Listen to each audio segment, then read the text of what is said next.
I won't get ahead of the president with respect to any military action or questions about that ever. But what I will tell you is that many Caribbean nations and many nations in the region have applauded the administration's counter-drug operations and efforts, and the president is prepared to use every element of American power to stop drugs from flooding into our country and to bring those responsible to justice. And as I've said from this podium before, the Maduro regime is not the legitimate government of Venezuela. It is a narco-terror cartel. Maduro is not a legitimate president. He is a fugitive head of this drug cartel. He has been indicted in the United States for trafficking drugs into our country, and it is the utmost responsibility of this president and this administration to prevent the illicit flow of drugs into our country and to protect citizens from those deadly poisons. Reagan.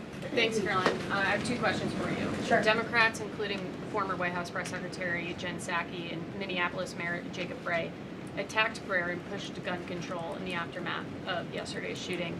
What's the White House's response to their comments?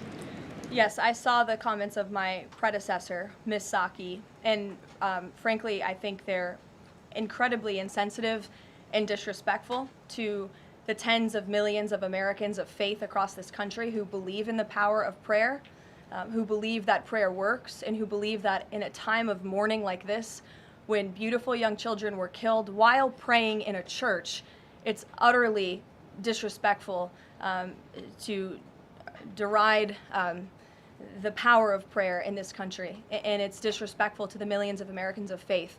And I would encourage Ms. Psaki to pray for these families themselves who need it right now more than ever. My second question for you is that there have been media outlets who have glazed over the fact that the shooter was confused in their gender identity.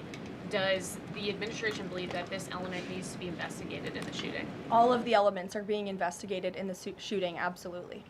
Which is why part of the reason the FBI director came out and immediately confirmed that facet of the investigation. John. Thanks a lot, Carolyn. Two questions on two separate issues. First of all, the drone and missile strikes that took place overnight in Ukraine. General Keith Kellogg, the president's special envoy, has described these attacks as egregious.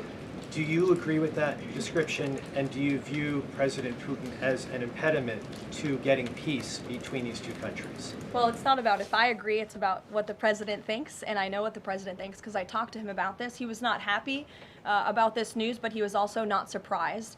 These are two countries that have been at war for a very long time. Russia launched this attack on Kyiv, and likewise, Ukraine recently dealt a blow to Russia's oil refineries. They have taken out, as a matter of fact, 20% of Russia's oil refinery capacity over the course of their attacks throughout the month of August. So the president is continuing to watch this intently, and this killing, unfortunately, will continue as long as the war continues, which is